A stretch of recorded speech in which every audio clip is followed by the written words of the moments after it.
El placer de saludarlos a los amigos que todas las semanas se encuentran con nosotros en esta señal tan querida de Next Televisión y en nuestro querido programa En Voz Alta. Hoy vamos a recorrer uno de esos tesoros culturales que tiene la Argentina, pero que está lleno de contenido, de cultura italiana, una historia maravillosa. ¿Usted conoce la historia del Teatro Coliseo? Usted sabe que en el Teatro Coliseo de nuestra ciudad autónoma de Buenos Aires se hizo la primer transmisión de radio del mundo.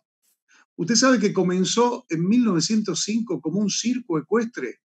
Está bien que no me crea, soy un desconocedor de muchísimas cosas, pero está con nosotros la propia directora del Teatro Coliseo aquí para conversar con nosotros en este encuentro de cada semana. Querida doctora Elisabetta Riva, gracias por estar con nosotros. ¿Cómo estás? Muy bien, buenas tardes, un placer. El placer es nuestro. ¿He faltado la verdad o lo que he dicho es cierto? Todo cierto, todo muy verdadero. Es una historia fascinante la del Teatro Coliseo. Es cierto que comenzó como circo ecuestre.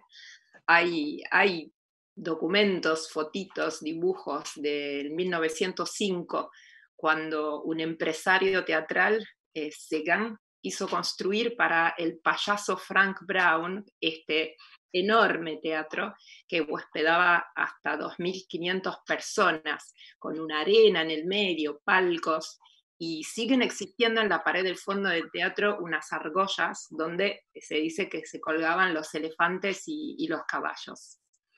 Después fue teatro de ópera lírica en los años 20 y 30, años de auge del género, y fue ahí, en esos años, que se dio la primera transmisión en vivo con el Parsifal.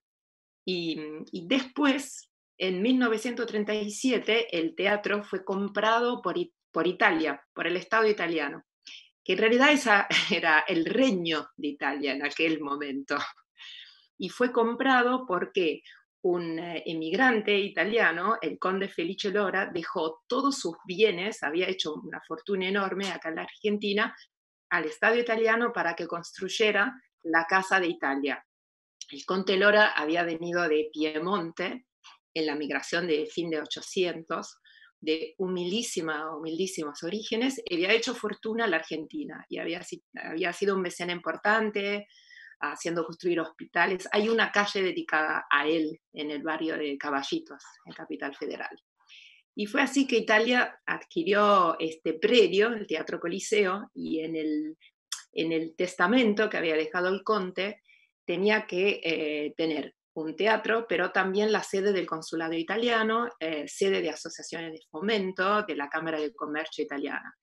Entonces, recién empezaron los trabajos en el año 40, en el 44 se puso el consulado, mucho más tarde, en el año 60 se reabrió el teatro. Así como lo conocemos ahora, la fachada es del 1942 y la parte interna del 1961.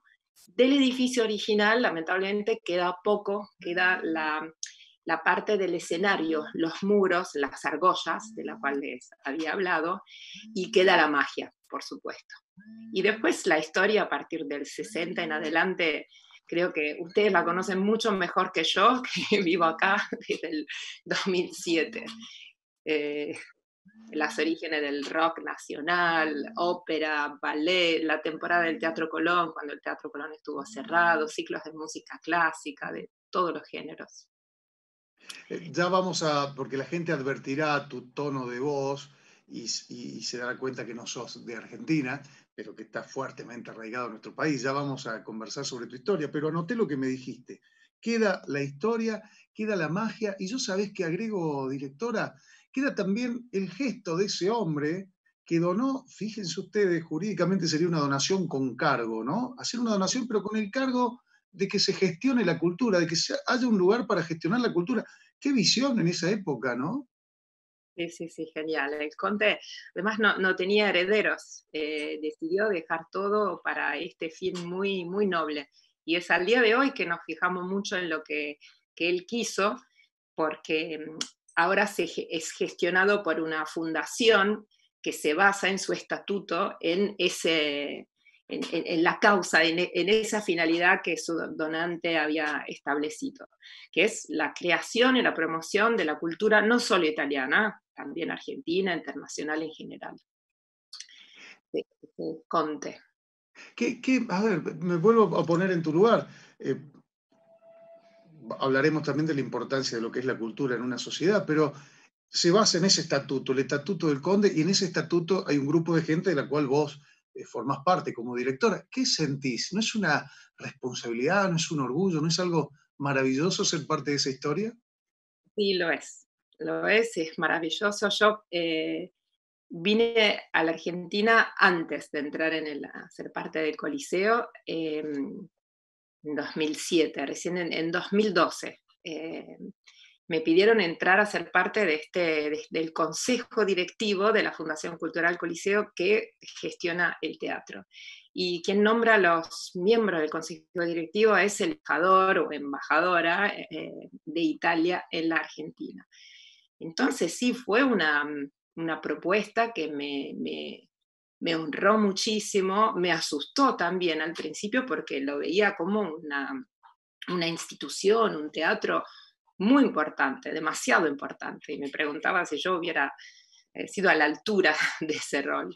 Y fue todo muy, muy gradual. Al principio se trató de estudiarlo, de conocerlo, de entender cuáles eran sus fuerzas y sus debilezas en aquel momento. Evidentemente, por lo que era el teatro en esos años, era muy necesario darle, digamos, un empujón vital en las historias siempre de las instituciones. Hay momentos de gloria, después momentos un poquitito más difíciles. El prestigio del Teatro Coliseo seguramente siempre ha sido muy elevado, pero en aquellos años justamente quizás era necesario sacarle un poco de polvo a la joya y reponerlo, volver a darle el verdadero rol que se merecía el teatro.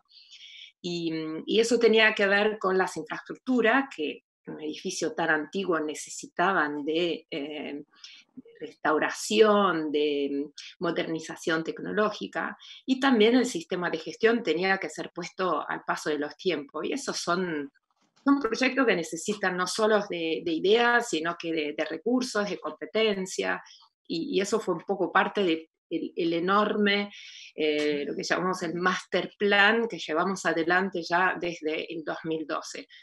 Decidimos ir por partes, por etapas. Las cosas para hacer eran muchas y era imposible abordarlas todas de un momento. Entonces, bancándonos un poco a la frustración de los proyectos a largo plazo, empezamos por etapas, pero los proyectos a largo plazo y con resistencia son los que finalmente premian. Y acá estamos 8 años después, con muchos de los objetivos que nos habíamos propuesto eh, resueltos. Ahora nos invocó la pandemia como a todos, que lo cual agrega un nuevo nivel de desafío, pero hablando de los 8 años pasados, seguramente se pudo hacer mucho. Hablaba antes de la restauración edilicia, que fue un eslabón fundamental del proyecto y del proceso.